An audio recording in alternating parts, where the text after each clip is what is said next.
Bonjour et bienvenue tout le monde. Aujourd'hui, on va parler des conseils et astuces pour votre téléphone intelligent, ce qu'on appelle aussi smartphone. Et on va parler des appareils iOS comme les iPhones et aussi les appareils Android. Commençons avec les bases de l'iPhone. Qu'est-ce qui rend les iPhones différents que les autres téléphones intelligents? Comme vous savez peut-être, Apple est l'une des marques les plus puissantes au monde et son succès mondial actuel est largement dû à ses téléphones intelligents. Si l'iPhone original n'était pas le premier appareil doté d'un écran tactile, il était le premier à rendre son utilisation intuitive et facile.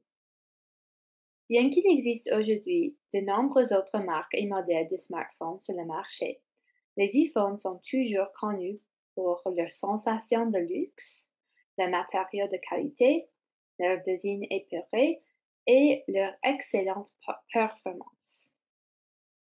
L'écosystème Apple permet une meilleure optimisation des logiciels et une plus grande facilité d'utilisation. Les utilisateurs qui font confiance aux produits d'Apple pour leur usage personnel bénéficient d'une expérience relativement simple en matière de coopération entre les différents appareils, par exemple les iPhones, les Macs, les iPads et les montres d'Apple.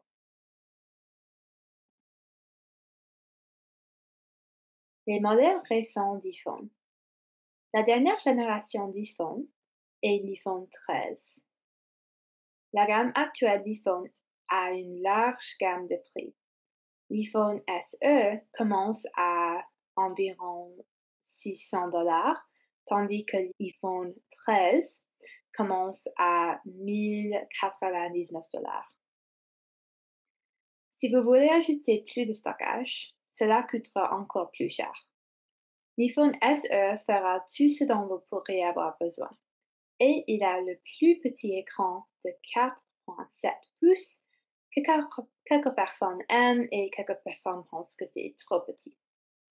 Les autres modèles d'iPhone ont des écrans plus grands et davantage de fonctionnalités telles que des caméras ultra larges et la recharge sans fil, entre autres. Les avantages et les inconvénients des iPhones. Les avantages sont qu'ils sont faciles à apprendre, ils ont une bonne qualité de la caméra, ils ont la sécurité optimale et une excellente autonomie de la batterie, pas de logiciel malveillant et une haute qualité de fabrication.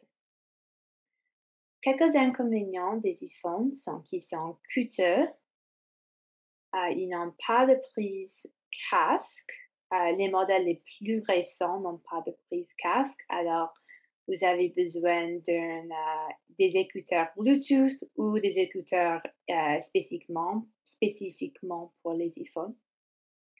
Ils ont un coût de réparation élevé, mais ils ont aussi un système de support qui est peut-être plus efficace que les autres marques. Vous êtes limité aux applications de l'App Store, mais il y en a beaucoup. Les accessoires sont également coûteux et ils n'ont pas de stockage externe. Maintenant, on va parler des quelques trucs et astuces pour les iPhones. Et on va commencer avec comment organiser votre écran d'accueil.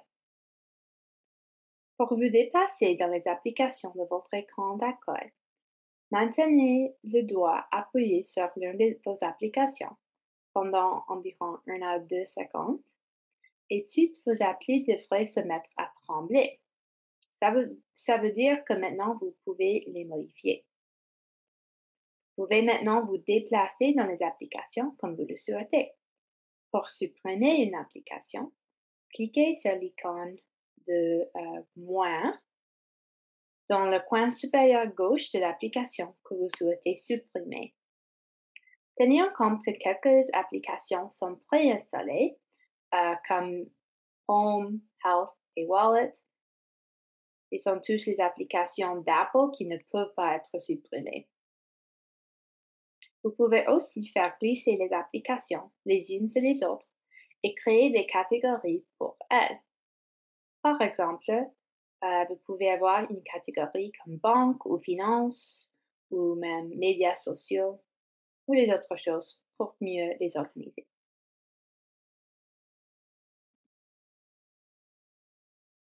Luminosité de l'écran. Il s'agit d'une fonction très simple qui permet de régler la luminosité de votre écran. Si vous êtes à l'extérieur dans une lumière vive, vous voudrez augmenter la luminosité pour mieux voir, alors que si vous êtes dans l'obscurité, vous voudrez la diminuer.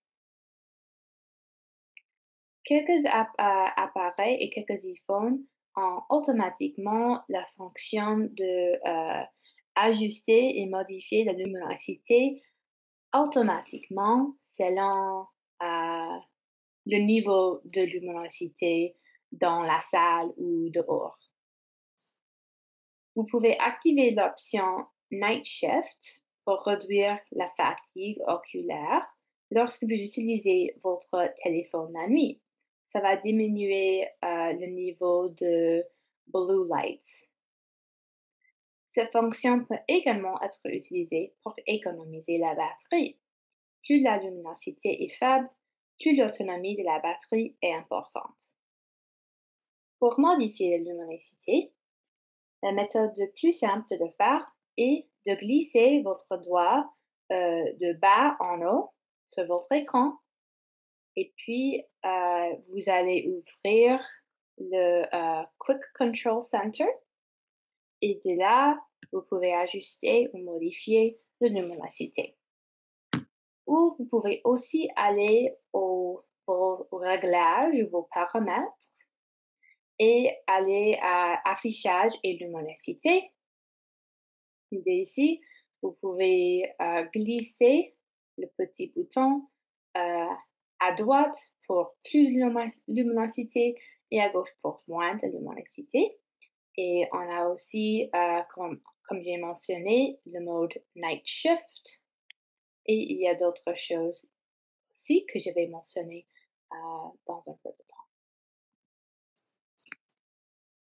Comment faire une capture d'écran? Si vous voulez prendre une photo de ce qui se trouve exactement sur votre écran, vous pouvez faire ce qu'on appelle une capture d'écran ou screenshot en anglais. Sur les iPhones récents, cliquez en même temps sur le bouton de volume et le bouton d'alimentation. Alors, on a ici le bouton de volume à gauche, le bouton d'alimentation à droite, et il faut les pousser en même temps pour faire une capture d'écran. Mais sur les iPhones plus anciens, cliquez simultanément sur le bouton d'alimentation et le bouton d'accueil. Alors, pour le faire plus simple, si votre iPhone a un bouton d'accueil, il faut cliquer sur le bouton d'accueil et le bouton d'alimentation. Si votre iPhone est plus nouveau et il n'a pas d'un bouton d'accueil, il faut pousser sur le bouton d'alimentation et le bouton de volume. La capture d'écran sera alors enregistrée dans votre galerie de photos.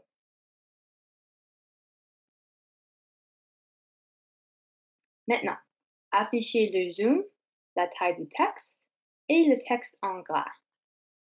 Ce sont toutes des fonctions que vous pouvez ajouter à votre iPhone pour faciliter la lecture à l'écran.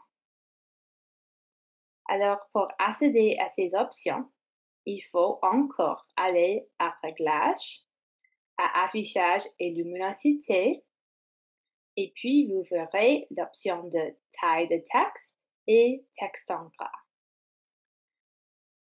Si vous affichez le zoom d'affichage, tout ce qui apparaît à l'écran est plus grand et plus facile à voir. La taille du texte et le texte en gras permettent de rendre le texte encore plus grand et plus facile à lire. Cela peut être très utile si vous avez du mal à voir.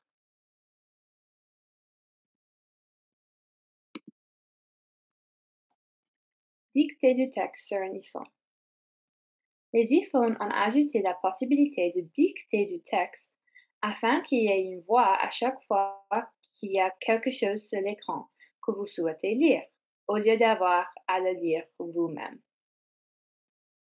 Pour accéder au dicté du texte, on va au réglage, puis taper sur Général, puis sur Clavier, et finalement, on va glisser jusqu'à ce qu'il dit Enable Dictation ou activer la dictation. Quand c'est vert, ça veut dire que c'est activé.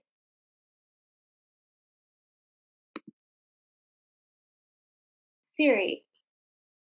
Siri est une assistante virtuelle auquel vous pouvez poser des questions ou qui peut faire des choses pour vous, comme régler une alarme ou demander la météo. Pour accéder à Siri, il suffit de dire Hey Siri, puis Siri apparaîtra et vous pourrez lui demander ce dont vous avez besoin. Pour activer Siri sur votre iPhone, vous devez vous rendre dans les réglages, puis dans la catégorie Siri et Recherche, et enfin cliquer sur Activer Siri. Et puis, chaque fois que vous dites des mots et Siri, elle va commencer à vous écouter. Pour regarder un webinaire passé sur Siri et les autres assistants d'intelligence artificielle, vous pouvez utiliser ce lien ici.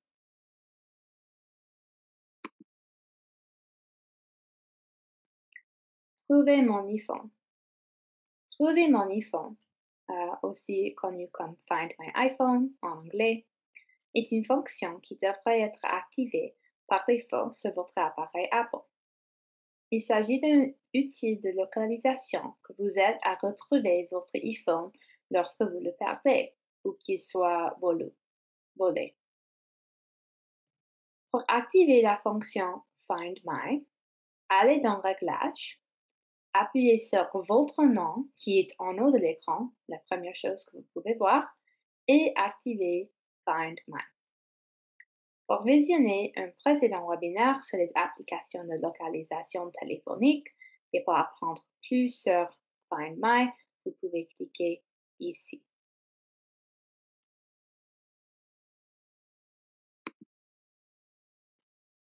L'application de santé. L'application santé est préinstallée sur les iPhones et elle permet de suivre les éléments tels que le nombre d'heures de sommeil par nuit et le nombre de pas que vous faites chaque jour. Ces infos peuvent vous être utiles pour rester en bonne santé et en forme. Il vous laisse de suivre, programmer et fixer les objectifs pour le sommeil, enregistrer et suivre les symptômes, suivre les séances d'entraînement, les pas et les autres activités, et rechercher dans votre historique de santé et créer une carte d'identité médicale mobile.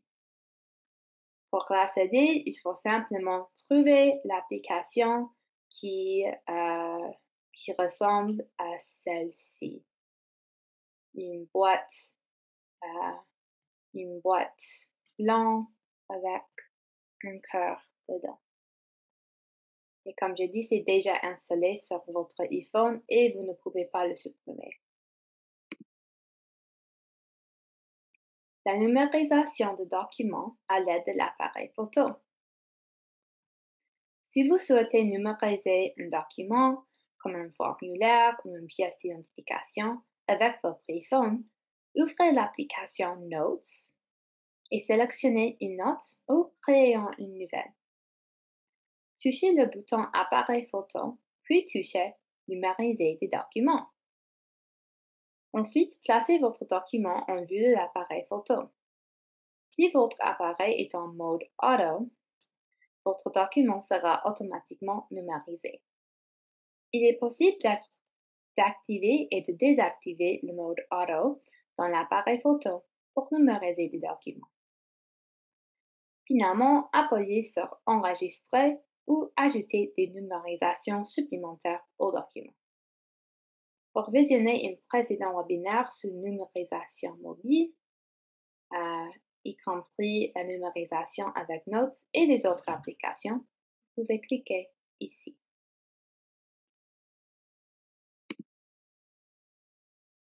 Apple Pay et Apple Wallet.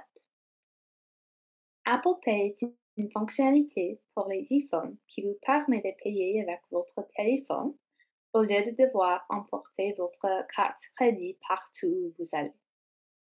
Apple Wallet est une autre application Apple qui vous permet de stocker des éléments tels que vos cartes de crédit et de débit, vos cartes d'embarquement, vos billets d'événement, vos cartes de magasin et encore plus.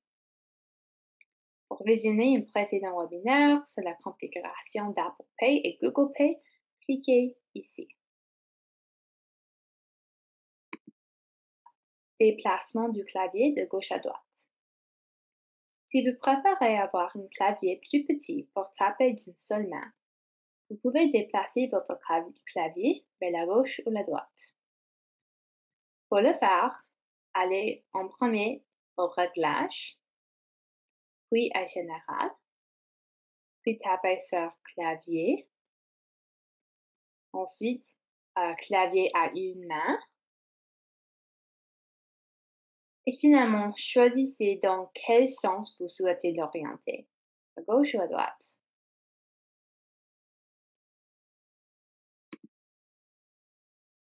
Créer des remplacements de texte et des raccourcis. Un moyen simple de taper beaucoup plus vite est d'utiliser des raccourcis et des remplacements de texte. Pour ce faire, ouvrez les réglages et allez dans Clavier, comme mentionné dans la dispositive précédente. Ensuite, allez dans Remplacement de texte. Cela vous permet d'ajouter des éléments tels que des abréviations qui seront automatiquement corrigées par les mots ou les phrases de votre choix.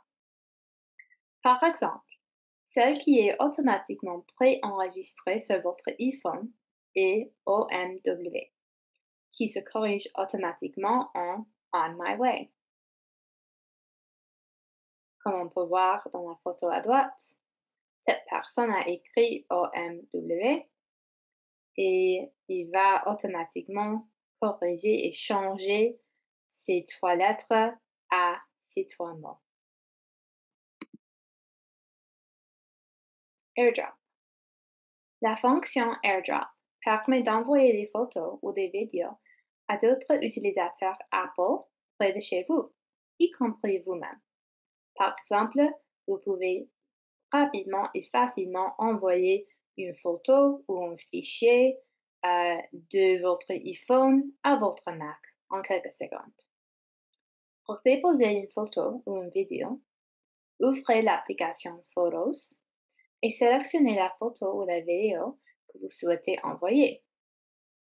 Cliquez sur le bouton dans le coin inférieur gauche qui ressemble à un carré avec une flèche pointant vers le haut, puis cliquez sur le bouton AirDrop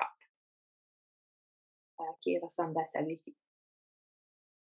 Vous verrez alors apparaître les noms de tous les appareils Apple à proximité qui ont leur Bluetooth activé et vous pourrez cliquer dessous pour leur envoyer la photo.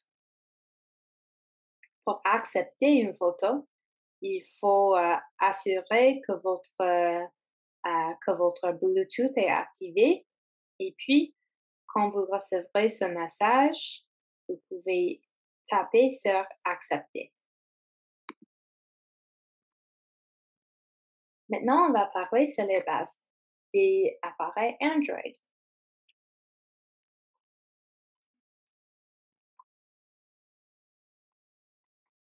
Ce qui fait Android différent est que c'est pas une marque de téléphone, c'est une marque de système d'opération des téléphones. Alors, Les marques notables du système d'exploitation Android incluent Samsung, Huawei, Xiaomi, Apple, Vivo, Motorola, LG, Lenovo et comme vous pouvez voir, beaucoup plus.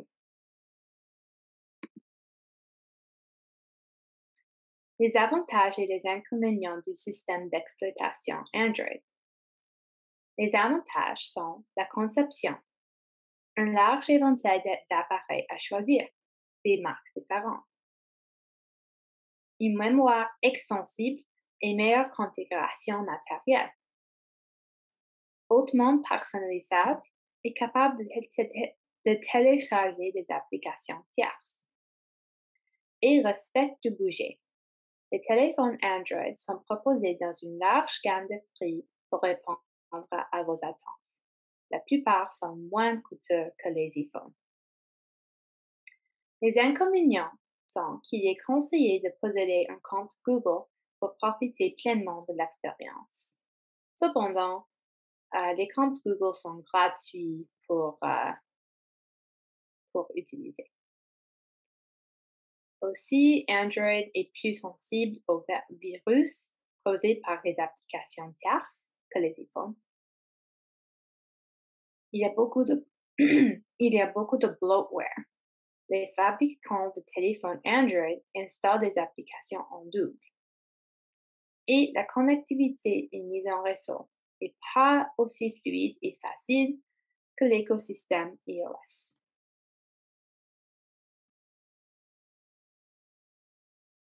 Et maintenant pour quelques trucs pour les Android. Tenez en compte que les Android, comme ils sont des marques différentes, vont apparaître un peu différents chacun. Alors, oui, tenez en compte que les images que je vais montrer ne sont pas peut-être exactement comme votre téléphone Android va ressembler. Activez le filtre de confort oculaire ou de lumière bleue. Le filtre de lumière bleue réduit la fatigue oculaire. L'écran aura un ton plus chaud et il peut être programmé pour une heure précise, par exemple 1 heure avant que vous dormez. La température de la couleur peut être ajustée et c'est utile de les prendre dans des conditions de faible luminosité. Vous pouvez accéder et activer cette fonctionnalité à partir de l'application Paramètres. En ce cas, c'est au-dessus de la catégorie de confort d'œil.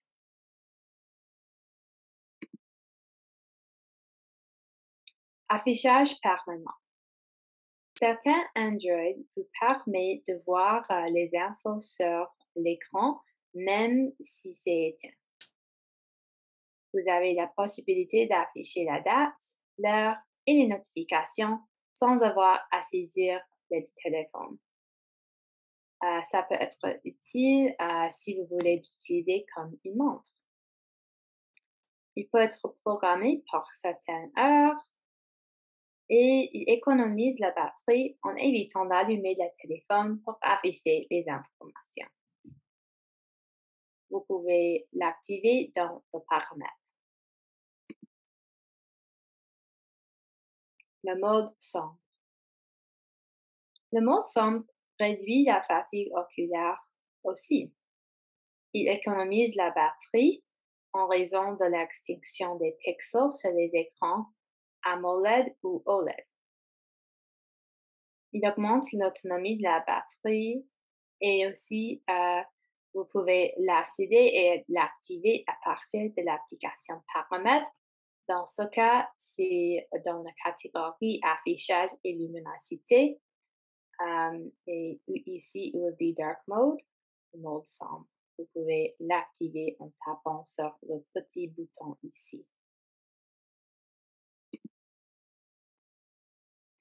Modifier la taille de l'affichage. Une taille de texte plus importante pour les problèmes de vue. Le texte est plus facile à lire sans trop fatiguer les yeux. et permet au lecteur de comprendre le texte plus facilement et vous pouvez l'accéder et l'activer à partir des paramètres ou réglages. Alors, comme on peut voir ici, vous pouvez modifier la taille du texte, à gauche pour plus petit, à droite pour plus grand, et la taille de l'affichage.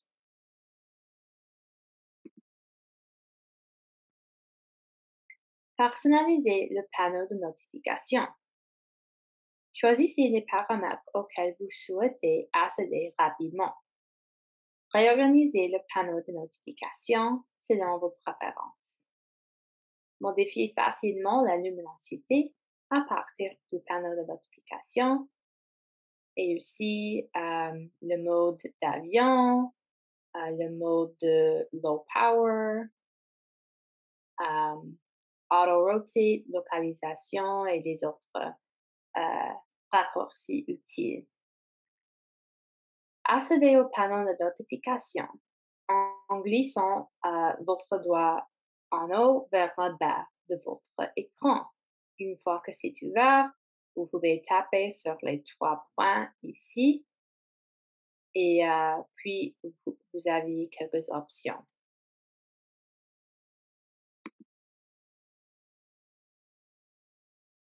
Activez le mode économie d'énergie, ou ce qu'on appelle low power mode ou power saving mode. Vous pouvez choisir des réglages différents pour contrôler l'usage de batterie. Et vous pouvez aussi voir les détails de consommation de batterie. Et vous pouvez choisir de montrer ou non le pourcentage de batterie dans la barre de status qui est en haut de votre écran. Et vous pouvez optimiser votre usage de batterie pour utiliser votre smartphone pour encore plus longtemps sans besoin de le charger. Vous pouvez accéder à toutes ces options et ces fonctionnalités de l'application des réglages. Dans ce cas, c'est dans la catégorie de batterie.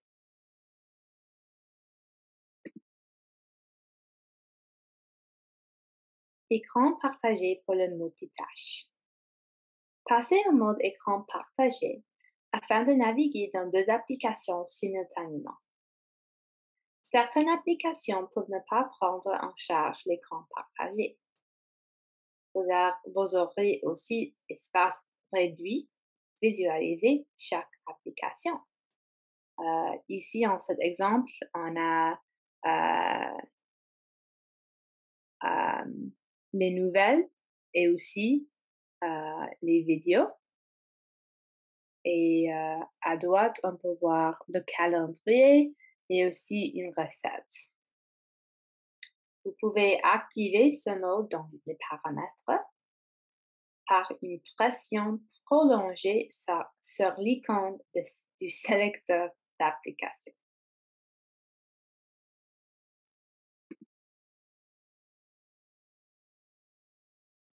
Fixez des limites quotidiennes de temps d'écran. Fixez une limite de temps pour l'utilisation des écrans afin de réguler votre exposition aux technologies. Ça peut être utile si vous aimeriez réduire le temps ou réduire le temps que vous utilisez vos appareils technologiques. Vous pouvez mettre une fixe de limite de temps pour certaines applications et afficher un avertissement lorsque la limite quotidienne d'utilisation de l'écran est éteinte. Un mot de passe est nécessaire pour modifier la limite d'utilisation de l'écran et l'accès et activation est disponible via l'application des paramètres ou des réglages.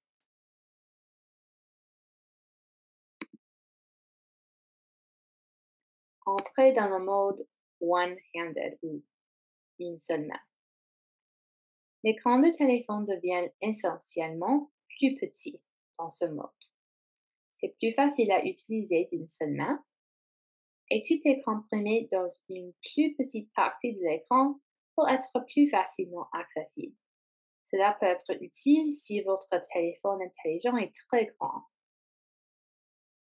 Vous pouvez l'activer dans les paramètres et puis l'activer en glissant euh, vers le bas sur le bas de l'écran. Pour quitter le mode à une main, cliquez en dehors de la zone réduite. Par exemple, vous pouvez taper ici et puis l'écran va retourner à sa taille originale. Les widgets pour l'écran d'accueil. Accéder à des informations rapides sans avoir à ouvrir certaines applications. Vous aurez une grande variété de widgets à choisir, y compris la météo, le calendrier, les notifications des réseaux sociaux et encore plus. Vous pouvez déplacer les applications et les widgets en les touchant et en les maintenant enfoncés.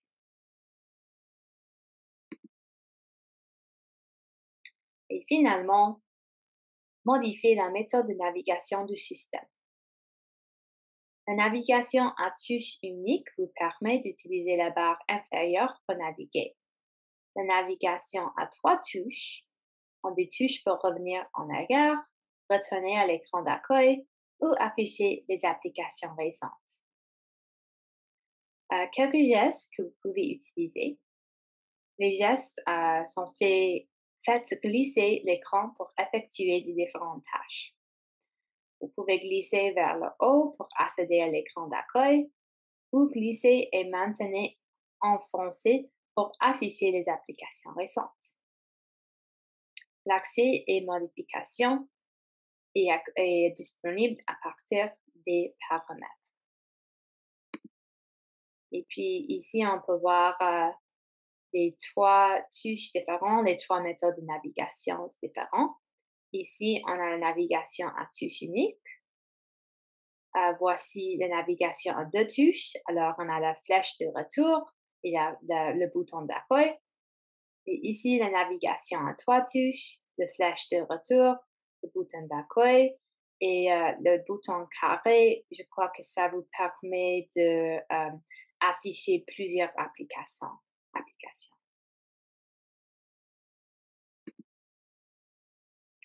Et ça, c'est tout pour notre présentation d'aujourd'hui. Merci beaucoup pour écouter. Je sais que ça a été beaucoup d'informations, mais j'espère que vous avez appris quelque chose de nouveau.